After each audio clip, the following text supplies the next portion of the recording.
The world's best domestic helicopter, AH-64 Apache. Boeing has released concept footage of a high-speed Apache attack helicopter during the Vertical Flight Society's 75th Annual Forum and Technology Display, and it looks awfully familiar. Known as the Advanced AH-64 Block II compound, the concept will serve as an interim solution in the U.S. Army Future Vertical Lift (FVL) program. Interestingly enough, the high-tech mode doesn't seem so high-tech when one looks back at the AH-56 Cheyenne, which first flew in 1967.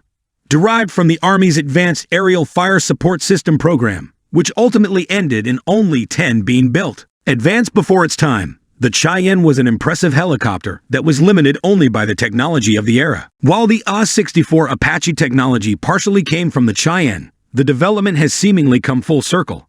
In addition to power plant and control changes, the Olson's wings and 30mm chain gun have also undergone changes. With a rear-mounted pusher propeller, a large vertical fin, and a new engine exhaust setup, the new Block II compounds are rather futuristic.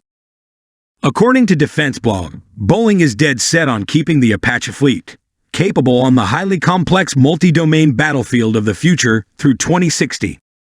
A wind tunnel test model was featured at the Vertical Flight Society's 75th Annual Forum and Technology Display.